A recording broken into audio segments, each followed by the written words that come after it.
Can I ask the actors, how did you get involved in the play? How did you get involved in the play? And did you know it, had you seen it or read it before you were asked to be in it? Elisabeth, why don't I start with you? I had worked with Jeffrey Richards before, a David Mamet play a few years ago. And we got together just for what I thought was just a friendly drink. And then he blindsided me and was like, I have a play that I would want to ask you to do. And he said it was the Heidi Chronicles. And I was like, are you kidding me? Really? He was like, yeah, I want you to play Heidi. And I'd read the play, I'd never seen it. And he brought he had the play brought down. It was very sort of like old school Broadway. And I took it home and I pretty much said yes, there, but I took it home and did due diligence and read it and said yes officially sort of right away. So it kind of just came to me very much out of the blue as far as I was concerned. But it was a no-brainer decision. And it feels sort of right with your role in Mad Men. I mean, does everyone say that probably? Yeah, I mean, many people? Yeah, I think that's, probably why he thought of me for it and, why it seemed like a good fit. It's not that far off. And I'm obviously familiar with some of the concepts and the world a little bit. But it's been nice because it's given me an opportunity to say things that Peggy never could say, and to say it so well through Wendy and her words. So I've gotten to kind of speak for Peggy and her generation in a way that I haven't been able to for 9 years. Right, that's a great point, because Peggy is 50s and 60s, yeah, and Heidi is 70s and 80s. Yeah, she was the next generation. Yes, so, right. Yeah. And Jason, how did you get in the play? Elizabeth came and she wanted to have breakfast with me. She was very old school. She brought the script down. She was like, she blindsided me, really. I thought it was just a friendly lunch. I got involved, I just through the sort of standard agent, get calls and says, they're doing a revival of the Heidi Chronicles, and I said, okay, what do I need to do? And I was in LA at the time, and actually Pam McKinnon, our director, was coming through for a day, so I went and auditioned for her, and that was it. For me, it was a no-brainer. It really was. I mean, it was. I was aware of the play, and I actually did. Daniel Sullivan directed the original production, and I did the play that he did right after that, called Conversations with My Father. And actually, Tony Shalhoub played Scoop in the Heidi Chronicles and came over and did that play with me. He played my older brother.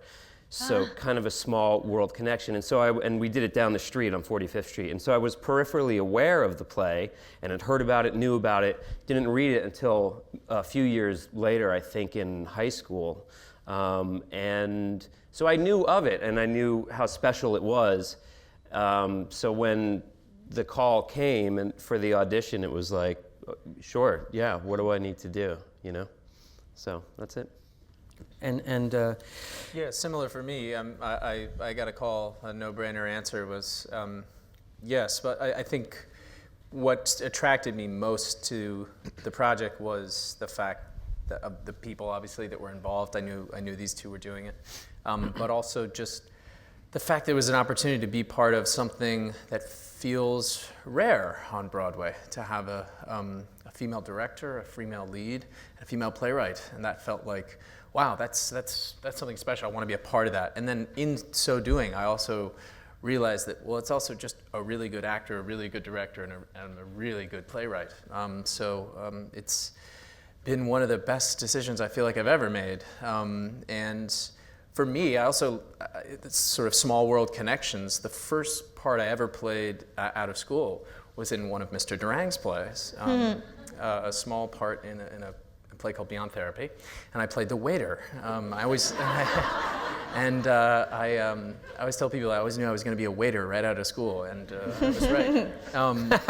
But a part that David Hyde Pierce originally played, and so when I found out that David Hyde Pierce had also played Peter at one point, I sort of went, yes, right. all these little connections that sometimes you're looking for them. And You should revive Frasier. yeah, oh, listen, if anybody wants to, You make a fortune, bro. But it was as everyone said, it was an easy yes. And had you known the play or read it before? I sort of knew of it, but I had no experience with it, ever seeing it or reading it. I read it before, making my yes official, but no, I didn't. I was not familiar with it. Oh, great. Now, André, had you heard of the play before? No. I don't know where I am or what we're talking about. No, I actually had I wanted to ask you when you first met Wendy. That was question one. And number two, just what you remembered about her writing of the Heidi Chronicles. I remember distinctly going to the first reading at Playwrights Horizons and finding it so moving as well as funny.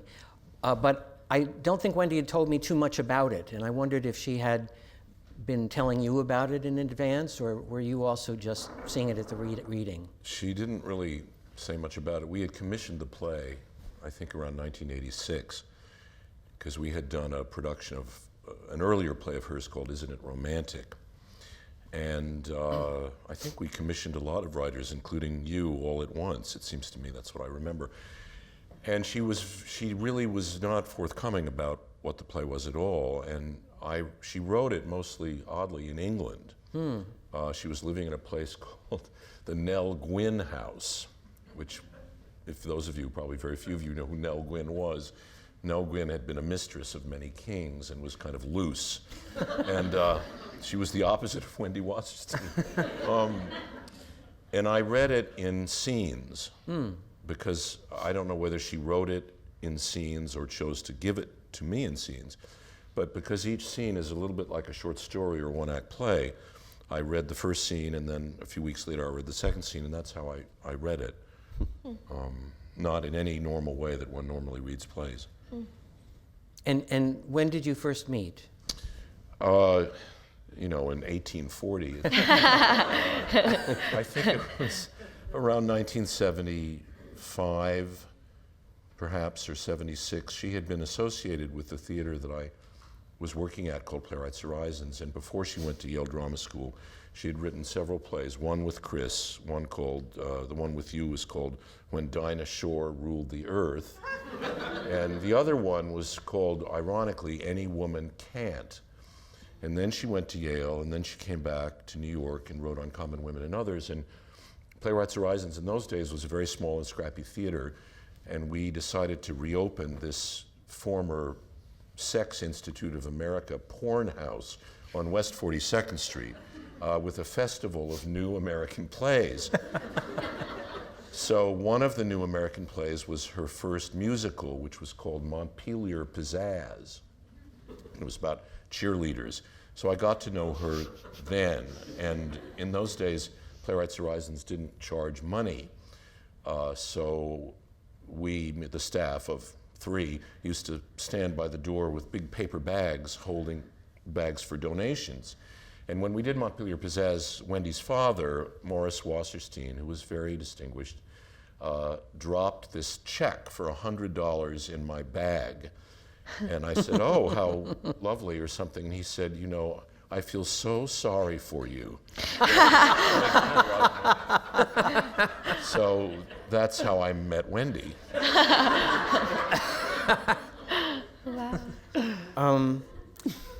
I have a quirky question. Well, it's very quirky, but Wendy hated college mixers. She was in an all-girls school, and the idea of going to a boys' school and hanging around with her girlfriend to meet young men just was hell for her. And that's actually what happens in the first scene of Heidi's, and it also was talked about a great deal in Uncommon Women. And I just wanted to ask you, since you all came from a different generation, did any of you have to go to these mixers, and was it horrible? Oh gosh. I have one or after do they? this. What? You have one after this. I'll let you know tomorrow if it was horrible or not. I have a feeling it's going to be good. Of course. I'm on Broadway after all. Well, Oh, boy. maybe it's an all-girl school thing, I guess. Well, but, you know, I feel like we certainly identify in that first scene with like just the awkward sort of. I mean, I remember high school dances feeling a lot like that. Or like exactly what Heidi says in the end of the prologue. You know, you sort of want to dance, but you sort of want to go home, and you sort of don't really know what you want. You know, which kind of feels like both Heidi's position, but everybody at that age's position. Which again, like that's what Wendy feels like she did so well, is to just succinctly put something so simple and yet so true together in, like, you know, one sentence. Mm-hmm. I feel like that now at parties. You know? Now. I feel like that right here. Yeah. I sort of want to dance, I sort of don't. No, I feel like, you know, that's what's so great about all of the scenes is they do take place at a particular year, but the ideas in them are very present, and you could apply them to sort of wherever you want to go. And I think she just really sort of captured that idea of feeling out of place and wanting to have a good time and wanting to read your book, you know?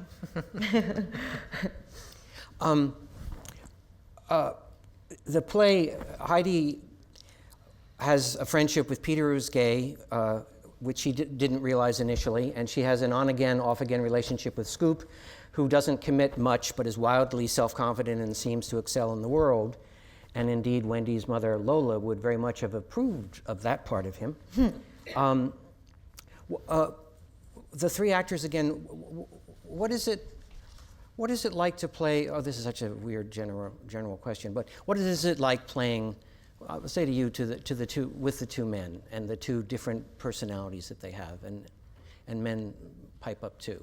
Well, it was honestly the thing that I connected to the most at first about the play. I felt like as a woman, and I do think actually as a man as well, but as a woman, I felt that we've all had that experience of one of those two men, and sometimes both of them. There's sort of the man that, you know, you're very attracted to but probably shouldn't be with, and then the one that's sort of your soulmate and your best friend, and for whatever reason you also kind of can't be with. And I think that that's a common experience for a lot of women and a lot of people.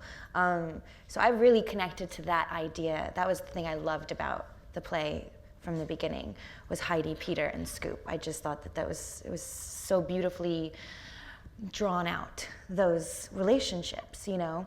And then of course it's since then been a dream being with these two. I'm the luckiest girl on Broadway, you know, to be able to. I have to do very little sometimes with these two. You know, they are really extraordinary up there. So I'm very lucky. Thanks, Moss. Oh, I meant Andre. Oh, Andre. I meant Andre and Andre Bryce. and Bryce. Yeah, Got it. Sorry. He's not in the show. That's okay. All right, never. Yeah, I mean, it feels like this play, as much as it's about, you know, a generation of women, it's also about friendship. And that was, for me, what, you know, one single line drew me to the play, which is I say every night now, which is in our lives, our friends are our families, which felt so resonant to me being, I grew up in California. I moved to New York to follow a professional track, you know, like many people in New York. And I think one thing that Wendy understood keenly is that in our line of work especially, it feels like we form these little families, and every show we build, and ever since I've been here, I felt like I've built a really nice show family along the way, and it can be hard sometimes to keep those relationships vital. I think anyone who lives in New York understands that, and especially those friendships that started when you were young, when you were different people, you know, and the Peter and Heidi relationship is really remarkable because they're able to, you know, keep it going for so many years. And there are a couple points in the play where that's in question. So I was really inspired by that and wanted to investigate it for myself personally, and it's helped me do that, definitely.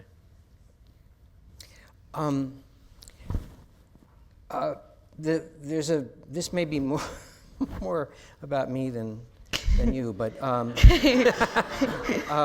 of the scenes What is your favorite Christopher Durang play? Okay, well, no, I think I shouldn't ask that. No. One of the scenes that I love all the scenes, but one of the scenes that really sticks with me, and I remember the first time I saw it in the reading, is the second act, the morning show, the Hello, New York. And for those who either haven't seen the play or haven't seen it recently, Heidi and Scoop and Peter are coming onto this morning show and he's a doctor and he's has his own magazine, and Heidi is writing a book about art history, and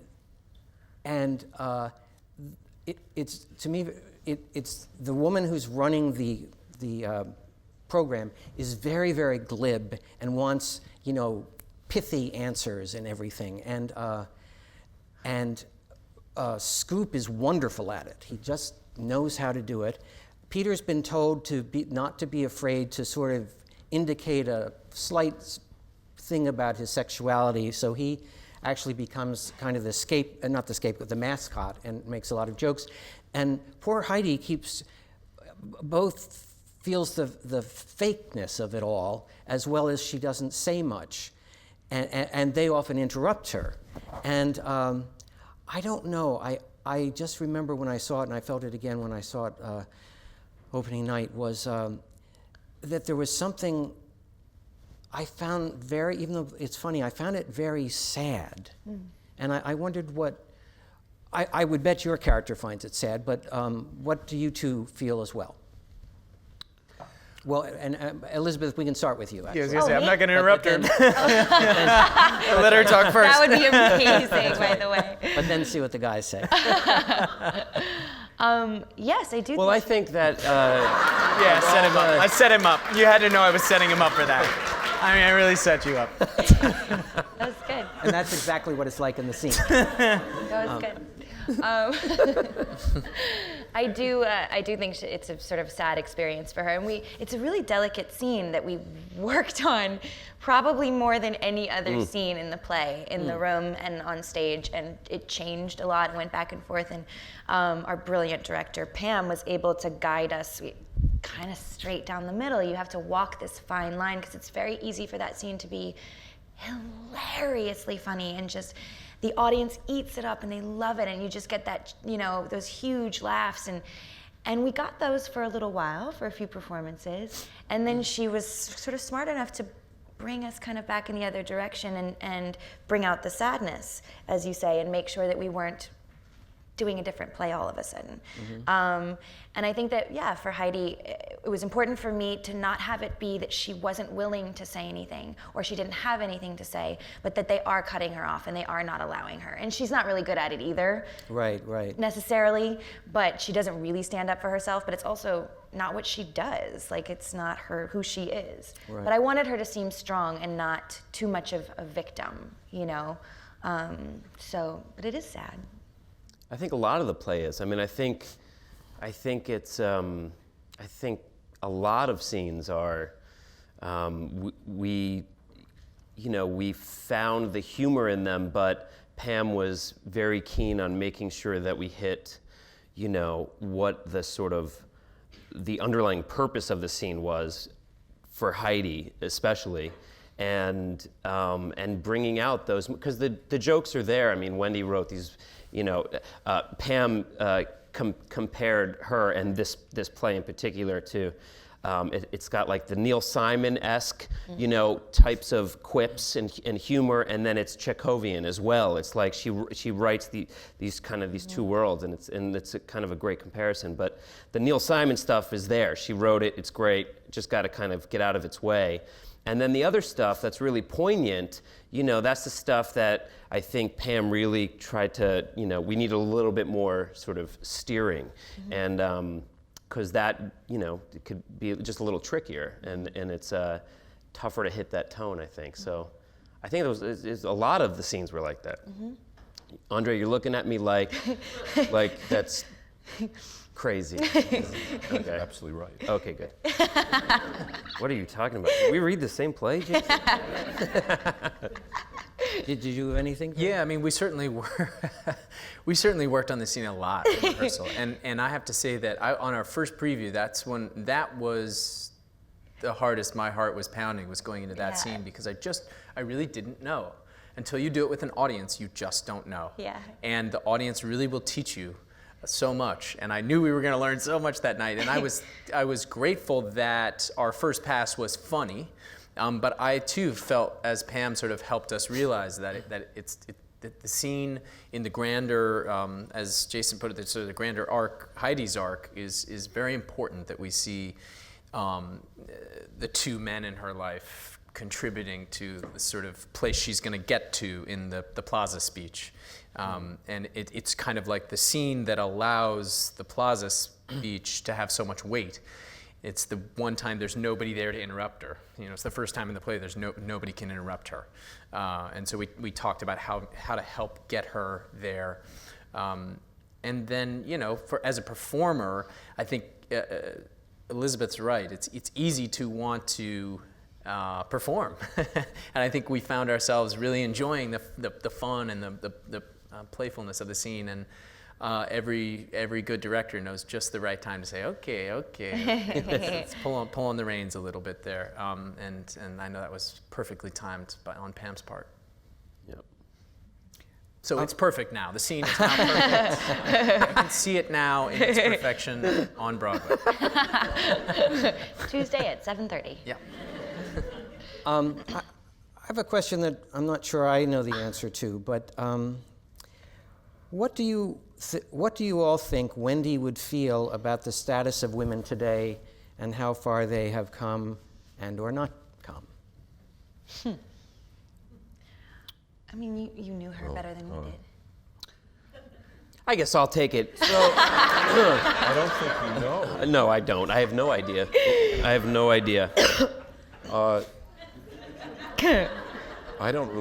know the answer to that either. I suspect Wendy would feel like most of us feel, that women have, to echo what you said, come a long way in many ways, and in many ways not. And I'm not just talking about the United States of America, but if you look at what's happening all over the world, the way women are treated in many countries on the globe is absolutely shameful. And I think Wendy was a fighter. She was an optimist, and she believed that life was going to get better and better and better for women and for men. But I think she also knew that the world was a scary place filled with some pretty wretched creatures, and I think she would feel, as we feel, that, I mean, that's what makes the play, for me, so poignant 25 years later, and I wasn't sure that people of my generation would feel that way seeing it 25 years later. But to me, the play is more sad and more poignant now than it was in 1988 and 1989, because people of our generation were around in 1988, 89, but 25 years later, we know more than the characters in the play know what has happened to women and what has not happened. Mm-hmm. And for me, the play is ineffably more sad than it used to be. Yeah, I think it feels sadder too. It's still very funny if you want to go see it, but it is sad. Let's see, what other questions do I have?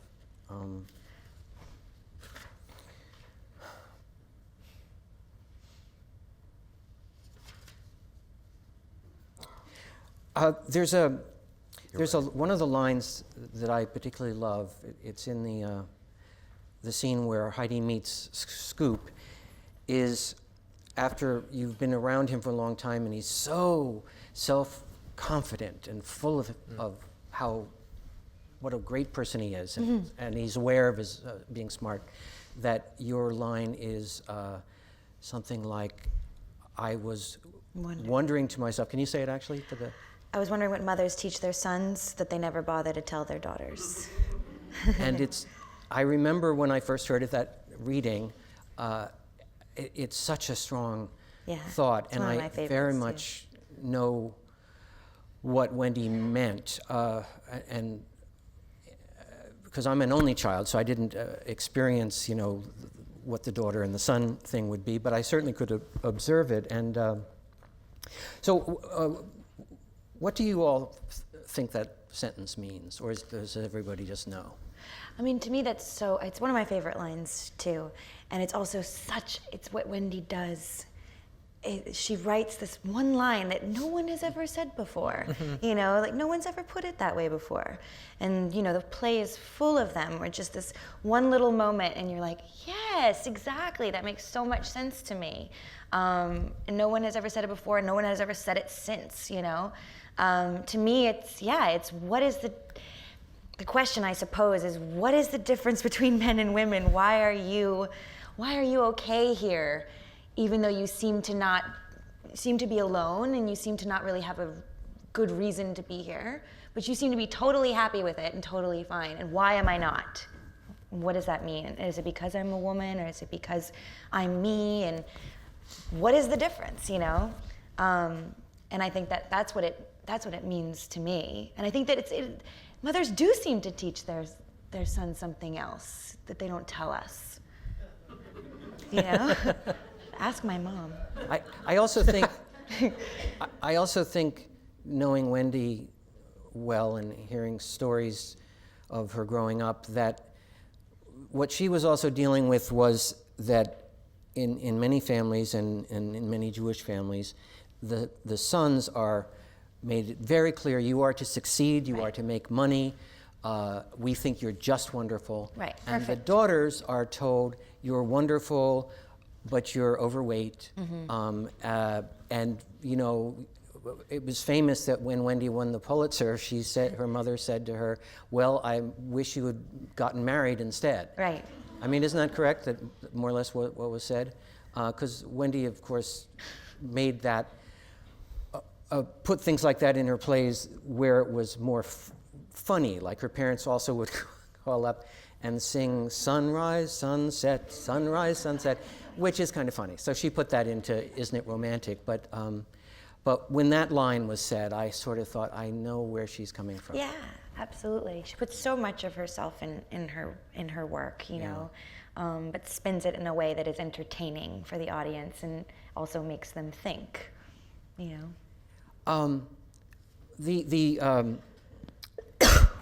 The Plaza Hotel scene, which you do by yourself and do beautifully, what was rehearsing that like, and did you have other variations to it, or? We didn't rehearse it that much. I refused to learn it up until like a week before we got into the theater. It's like 4 pages. And so I just didn't want to do it. I just didn't want to do it. And finally I was like, okay, I think I have to learn this thing, because otherwise it's going to start getting like embarrassing.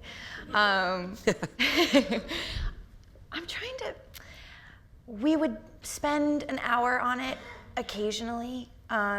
It was one of those things that I think almost silently Pam and I understood. We never really talked about it, but we knew that it was difficult to do without the context of the play. Yeah. And you could practice the lines, you could ask questions, you could clarify certain things that I might have needed clarification on, and we would do that.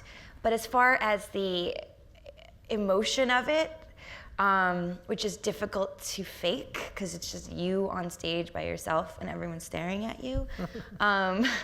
You know, we knew that it had to be in the context of the play, and I never really understood what it was. I never really felt like I was doing it until we started running the play.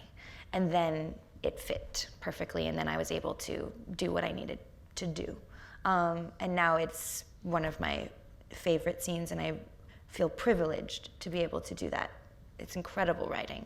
So the rehearsal, so we didn't really rehearse it that much. You know, we rehearsed everything around it, and I memorized the lines. It's incredible acting too, Moss. Thank you. It's like it's the climax of the play, I think, but I mean, you got to see this thing if you haven't seen it. If you want to just come for that scene, you should just come watch her do that scene. That's very nice. It's amazing. It's amazing. Actually, I have a question. Yeah. Because it makes me think about the difference of, because what your question brought up for me is momentum. Like I always forget that when you're on stage with an audience, like I said before, like you don't know the play fully until you're in previews. That like we underestimate the momentum and how much it gives us as actors. I think that by the end of the night, in some of the scenes, like we wouldn't be able to do those scenes the same way if it was just on the spot. And that makes me curious about the difference for you guys in doing a play where you're using that momentum every night and doing a film or a scene on TV where it's like stop start. Have you found it to be different, and what is the like trade-off for you? I'm just curious. Is it okay if I ask questions? Please, it's a great. Please do. Good. No, that's good. I feel like the difference off the top of my head is that you get to do it over and over. Yeah, you get more cracks at it. So it would be as if you, Right. you know, you don't just do it once. So you don't need all of the momentum before. The first 2 takes are your momentum. Yeah. And then it's by the 3rd take or whatever that you're like, okay, I'm there. You know, so it's like the repetition of it in the moment is what gives you the momentum of it, as opposed to just having a natural progression. Right. You know, Using the whole evening to sort of like push you somewhere. Yep. Exactly. Yep. Exactly. It's like, because you do the master, you know, you do the wide shot, and you do that a few times. So that's like then you're real warmed up, and then by the time you go in for like the close up, you're good. You know? But there is still something that's in, you know, but chronologically you're all over the map still. So even if you're on take 20, which I would never need that many takes. I'm saying hypothetically, like if Lizzie was on take 20 or something, you might be, with that scene, you might be cooking with gas, but you're still giving this sort of truncated, you know, performance, you know, this tiny look at the character. You're not, you know, it could be totally out of context of what the whole show is or what the movie is or what the, you know, whereas every night we go out there on stage and I am doing Scoop's whole journey every night, you know, like there's something that is, you know, just so incredibly invaluable about that you just never get in film or television, you know. So I don't know. It's pretty fun. I mean, it's really cool. Yeah. It is fun. Okay, I got my answers. Anything else? Nope, I'll let Mr. Durang take it. Can I ask about the character of Peter and what it's like to do his journey? Yes, you can. Well, for instance, I feel that he doesn't know he's gay when he meets her. Is that what you're playing? Yes, absolutely. Okay. I think that when they meet each other, he has sensed. I mean, he says, "I was drawn to you," and I think he means that. I think he's just sort of has this gravitational pull towards this person, and I like to think of them as soulmates. Just they're sort of drifting towards each other, and then, you know, in the second scene, the sort of tragedy in a way is that we find out that romantically they'll never be together. And I remember when I was reading the biography before I knew, you know, everything about not everything, but where you and André sort of fit into the character, which we can talk about in a second. But before I knew all that, I read the paragraph about how Wendy was originally named for Wendy Darling of the Peter Pan story. And I had this moment on the subway. I was reading that. I went, Peter Pan, Peter Pan, Peter. Peter Pan, Wendy, Heidi. Oh. And I got really excited about it, actually, because I thought, who knows if that was intentional? I don't know if anyone can say for sure whether it was intentional, but it felt to me like another one of those just little sparks of inspiration where I felt like there's a little Peter Pan in Peter. He's a little mischievous, he's playful, there's something sort of very performative and also kind of, I don't know. He's always bringing up references from out of the blue, and he takes care of children. Takes care of children, exactly. And there's a Peter Pan reference. There's Peter Pan reference in the play. So yeah, there was definitely enough to sort of support that idea from the get-go, and I like to think of them, you know, as Peter and Wendy, you know, as this sort of these star-crossed lovers that can never be together, But to answer your question, yes, I went into it with the goal, dramaturgically, of making it seem like Peter is a viable option for Heidi. So that in that third scene, the rap group, when she says, I have an old friend, Peter, who I know would be a much better choice, that the audience is with her in that, going, yes, yes, he would, we would. So that when he comes back to, and comes out to her on the park bench, that it's sort of a, yet another kind of letdown for her, and a moment in their relationship where I'm out there thinking every night, like, is this conversation going to be the end of our friendship? It could be. I don't know how this is going to go after this. But of course, no, there's reconciliation and they move forward. But it's been, it's been such a delightful challenge. I think actors, we love challenges. At least I do. And figuring out this sort of tinkering with the different controls of that relationship has been challenging and fun. Mm-hmm. Wouldn't you say? Mm. Yeah. And your last scene together, which is very, as Wendy wrote it, is very, very moving. But as written, both of you don't know what's going on with the other person at the same time. And that's both very dramatic, but it's interesting to see that in the playing. Mm-hmm. Yeah. Yeah, I feel like they're both sad and angry, and it has nothing to do with each other, but they're directing it at each other, and they're dealing with each other, but it's not about each other at all.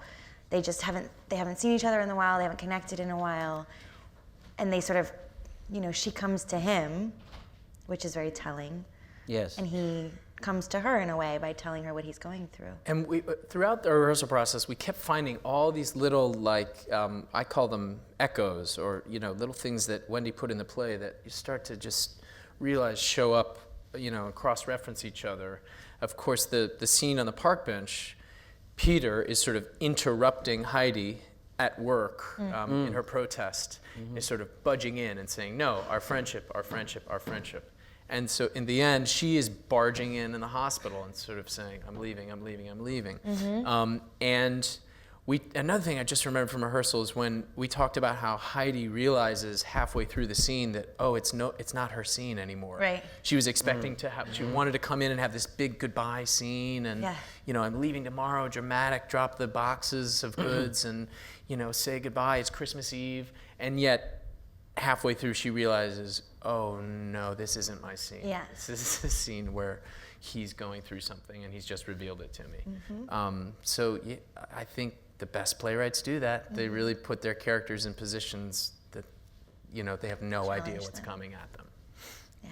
That's a very moving scene. These are questions from the audience. Oh. So, André Bishop, what is your scene or favorite scene? Oh, thank you. What is your favorite scene in the play? Well, my favorite scene in the play is the one we were just talking about, which is the second to last scene when Heidi comes to visit Peter in the pediatrics ward that he started. I find that scene unbearably moving, and it always was, and it always is.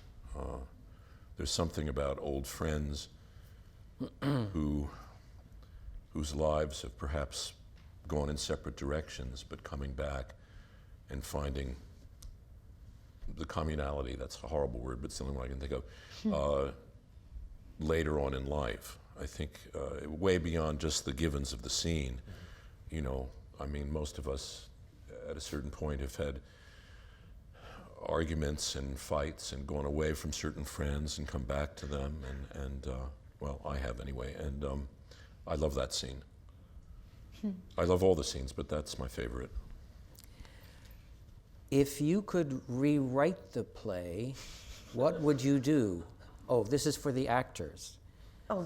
Well, the Dramatists Guild would get on their ass, but what would you like to rewrite? I won't listen. Not much. Scoop would be in the hospital scene, obviously. Obviously, it's the best scene. So insert him in there. Not the best. I didn't say it was the best scene. No, I get it, André. I get it. It was my favorite. Yeah, whatever. I get the underlying message there.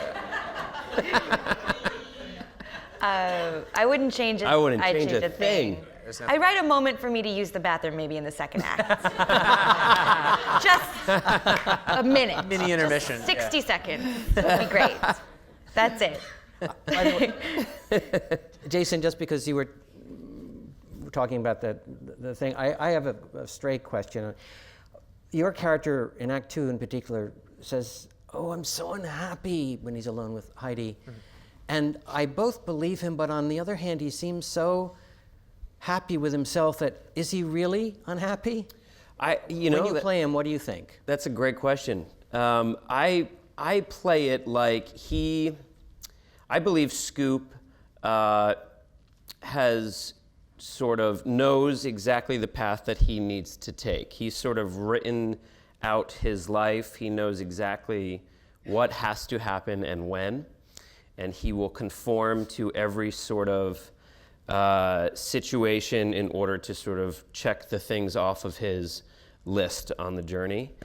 And he's happy, I believe, that he's accomplishing all of these things, but I think there are moments where he gets a bit introspective, and I think one of those moments too is in the very final scene, actually, when he's talking to Heidi and kind of, this is, and I play it to be kind of intentionally ambiguous, which is, he says, maybe we should try again, and she says, why? And he says, because because you're lonely and I'm lost. And then, there's this sort of beat, and then she laughs, and then Scoop sort of plays it off. And I've always seen that as that's the sort of moment where, here he is years later, he's now, he's sold his magazine, he's going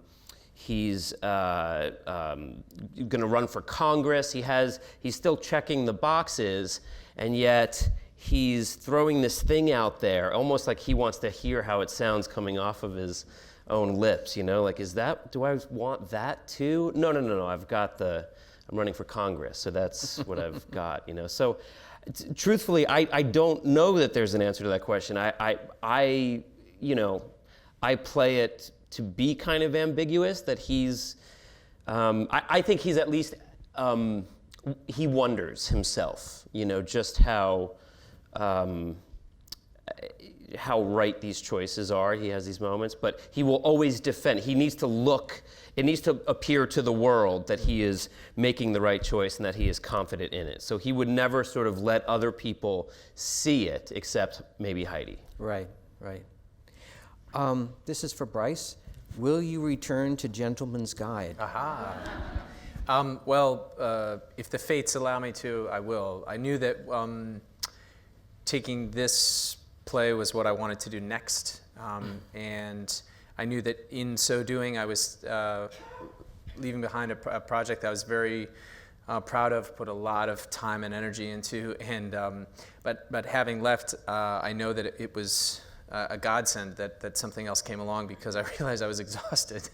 And I have to say, doing a play is so different from doing a musical, and there are certainly things I miss doing. I miss singing every night, but there's something about doing a play with actors who, when you look at them on stage and you know that anything could happen that night, you really feel like they trust you in that way and you trust them in that way. And in a musical you sort of have to make sure you're in the right spot for the light to do, and the music is all this, every night you're on the page. Whereas in the scenes, you really sort of, anything could be a little different that night, and that's a really exciting thing to have as an actor, and I missed that and wanted to do a project that would allow me to do that. So I'm happy where I am. If the fates allow me, I'll be back at Gentleman's Guide someday, but I'm happy to be here.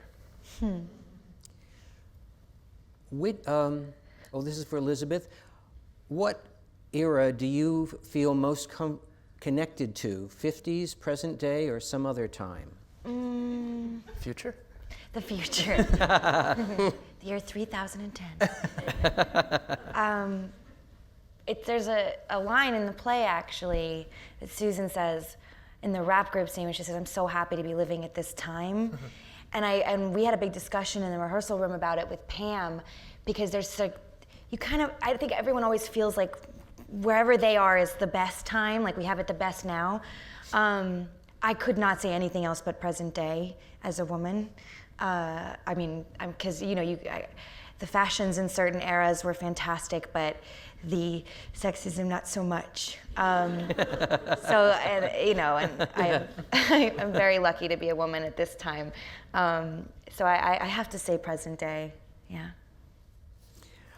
To the actors, define making it in terms of success, and do you think you have, I'm not sure, maybe you have achieved this, and do you, something about finding your next job? Do you worry about finding your next job? Is that what it says? Oh yes, and do you worry about finding your next job? So define making it. it. And then what was the second part? Define making it in terms Have of we success, achieved that? and do you think you have achieved that, and do you worry about finding your next job? I will speak for myself. I think that actors are always worried about their next job. Yeah. And I don't think that ever goes away. I think that you get used to that thought. I think you get used to knowing that no matter what project you're doing, whether it's a 3-week run or 7 seasons on a TV show, you know that it comes to an end at some point. There's no acting job, well, maybe there are, but I don't know them, that lasts forever. So that's sort of a given. So I think you're always kind of looking over your shoulder. I don't believe there is a making it, although I do believe that if you are lucky enough to make your living doing only acting, that's always felt pretty good to me. Mm-hmm. When I look at the the tax documents I get at the end of the year, and they're all from acting, like that was the first year I was like, okay, I'm proud of this year. Okay. Was that a good answer? Did I feel like I summed that up? I agree. I don't think it ever goes away, that fear of like, oh God, well, what happens next? For sure. For sure. But it helps you make the most of each, because you get used to that feeling until like we were joking today, but these are the good times, These really are the good times. When you're in a good one, the people you love that you enjoy doing, man, you enjoy it. You really do. It's true. Let me start by saying what an inspiration Peggy has been in my life, and I can't imagine anyone else playing her as well as you do. What advice would you give to a woman around Peggy's age who wants to succeed in this man's world? Also, where did you get your shoes?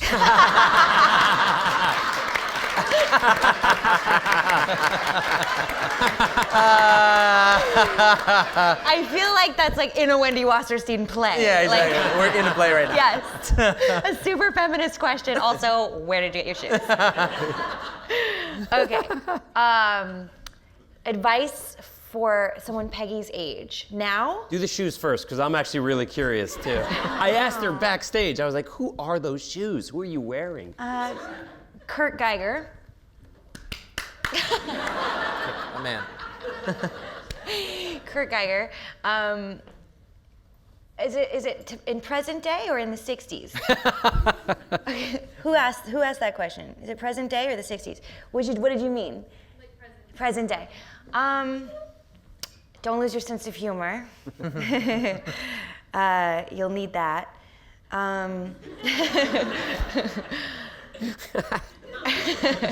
It's great advice. It's true. And, I'm 32. The advice I would give to someone who looks more your age is it's going to be okay. Nothing is ever as bad as you think it's going to be. And you just have to remain true to yourself. And if you do that, whatever happens, you'll know you have made the right choices for the right reasons. Oh. Why should we see this? Why should we? Oh, there's more. Good question. What is the message for men? Now, I'm not sure if that's from a woman or a man, but Well, it's a great question. but it's an interesting question. Yeah, I think You know, what's the line where you say, are you Is it a feminist a feminist interpretation. Humanist. Fran asks Heidi in the rap group scene about her art history work and the sort of graduate work that she's doing. She says, "Are you doing a feminist interpretation?" And of course, Heidi's response is Humanist. humanist. And I think I think Wendy would say her play is a humanist play. It's a play for men and women. Yeah.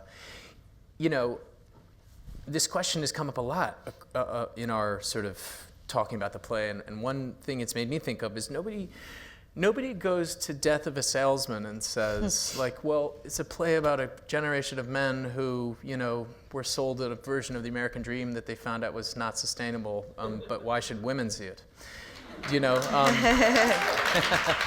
it's, if you haven't seen the play, and I can say this as one who didn't know it before we started working on it, it's a really good play. It's really good. I mean, it's not just for the fact that it, you know, deals with all these important issues and could be said to be about a generation of women. Well, yes, but the best plays are set in a time period and they're written in a timeless way, and this is one of them. So come to the play, and if you disagree with me at the end, then we can talk. But so it's a humanist play. I think that's why you should see it. I just wrote something for the Dramatist Guild about Wendy and talked about the humanist thing, actually. And one of the things, and I very much agree with what you said, and although there's a lot about the women's movement and what's happened to women, nonetheless, so much of it is about friendships and unrequited love that Yes. everybody can relate to. So, Yeah. Plus puppets. There's some cool puppet work. Really funny puppets, like kind of crass puppets. So Ever the salesman.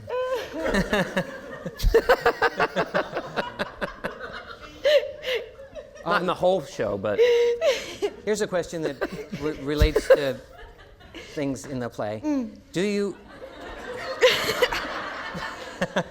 you find yourself struggling to choose and balance between work and family? Do you feel pressured to go one way or the other? And that question sure is in the play. So what answers do you have? I guess in your own lives, basically. When are you going to have a child? Next week? Yeah, I mean, again, that's one of the ways this play sneaks up on you is it's made, I think, everyone that's worked on it and people in my life who have come to see it ask themselves these questions because, you know, in order to be a professional actor, you really have to be kind of selfish in a certain regard, and you know, these questions come up all the time about, well, if I'm going to do this, I really have to do this first and put some other things on the sort of on the back burner. So yeah, that's something I think about a lot is how to manage a professional life that requires the ability to go anywhere at any given time in order to do a project you want to do with people you want to work with, and at the same time, you know, start a family and, you know, a place that you want to live ultimately. So these are it's a great question, and let's see, it's Sunday night, and the next time we do the play is Tuesday. I'll probably be thinking all those questions until I'm back on stage. It is a good question. There's just not seemingly a good answer. Yeah, I mean, I'm trying to think what the play, how the play helps digest some of because those in the thoughts. play they do use that phrase, which I guess was current in the 80s a lot, about can women have it all? And even at the time I thought, wow, I don't know that anyone can have it all. But I understand. Also, I'm remembering in Uncommon Women, Wendy's first big play in New York, she quoted from Mount Holyoke's brochure, and it was saying, you know, women may not be the heads of companies or you know, run for president, but they will be the second best cook and the third best this, that, and the fourth best that. And Wendy, at the time, put that out as comedy, although she found it really bothersome. Right. And I think that by the time the 80s came around, women did indeed want to say, no, I don't want to be happy at being the second this. I mean, if I choose to do it that way, that's fine. But anyway, that's just a stray thing. Then, to me, it feels like Wendy, through Heidi, is sort of commenting upon that idea of having it all, in the sense of how that sort of backfired on women, in the sense of then you had to be a superwoman. Then it was Right. like, if you didn't have it all, you were failing as a woman. So if you Right. didn't have a job and a child and a husband and everything before you were 30, then you had messed up. So I feel like it sort of backfired. And what is kind of great about where we are now, although there still is the pressure and there still is the whole thing, but it does feel a little bit more like you can be a wife, or you can be a mother, or you can have both, or you can have any sort of combination of all of these things, or none of them at all. And it feels like there's just more choices in a way. I feel like Wendy would be happy with how things are going as far as that goes, as far as things turned out for women so far in this country, as you said. Great. I'm actually seeing it happen with my wife right now in a very real way. She's actually seen the play a few times, and it affects her more and more every time, because that notion of having it all is really it really speaks to her quite a bit. She works. She's a writer, and she has goals of her own, some of which she has accomplished and some of which she has not yet. And she just had a baby. We just had a kid, and it's not easy. It's like, and fortunately, I'm not Scoop, so there is, but that also, that Scoop is very, black and white, and so I, of course, am not. I am, we're trying to figure it out, and we don't have the answer. It's like this, it's going to constantly sort of ebb and flow, like. It's really tricky. And she is, her priorities shifted once she had our son, but then so many questions come up with that too, like, I don't know, I'm not being very eloquent right now, but it's just, the questions that are asked in the play, I'm literally watching my wife deal with them at home, and it's a fascinating thing. It really is. But because like what Lizzie said, you basically are a superwoman. You're a superwoman, and and she's a fucking superwoman, She is. And I think Elisabeth is right. I think Wendy would be happy that you guys are having that conversation, right? Because even though we don't have all the answers, at least the conversation's happening, right? And like that feels, to me, different than my grandparents' generation. Sure. That you guys are even willing to go into the muck of that and help figure that out as a family. Like that feels different. That feels to me like progress. But I don't know. I'm an optimist. Oh, so was Wendy. I have two more questions left. To Elisabeth, what's one thing about Mad Men, Peggy Olson, that you miss the most now that you're working on other projects? It's funny because I was, pretty sad when it ended. Mostly and only because I really liked playing that character, and I didn't want to not play her anymore. And then I did a few projects afterwards, and they were all very different and blah, blah, blah. And then having done this was the first time in the first role that I was like, oh, there's other great women out there that I'm gonna fall in love with and love playing and want them to be my friend, That's how I always felt about Peggy, like she was my friend, and which sounds so silly. No, it doesn't. Not at all. And now I feel very sort of proud and protective of Heidi now. And so Heidi was the first kind of character that since Peggy that I was like, oh, okay, it's gonna be okay. I don't have to be sad. There's gonna be other great, interesting women to play out there. Great. Thank you. And here's the last one. in the Heidi Chronicles. Heidi is an art historian who specializes in women art. Who are your favorite artists, women or otherwise? God, that's so hard. scary. Do you consider yourself a feminist or a humanist? Elisabeth Lebrun. Exactly. Winslow Homer. Turner. Yes. I am not an art history major or an art historian. I learned everything I know about women artists from this play.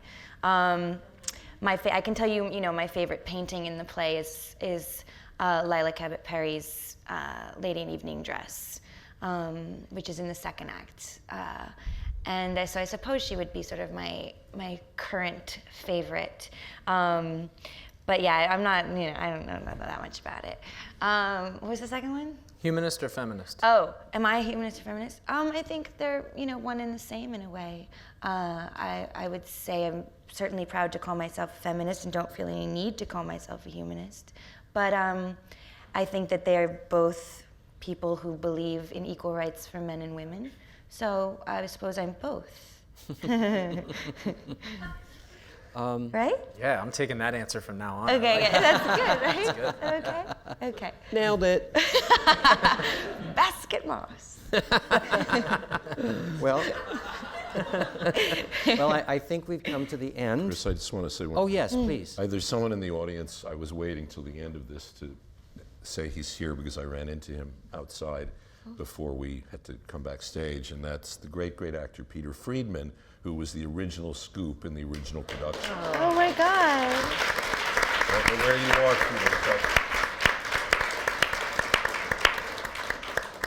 Peter. Peter? Peter? There he is. He left. No. Hey There he is.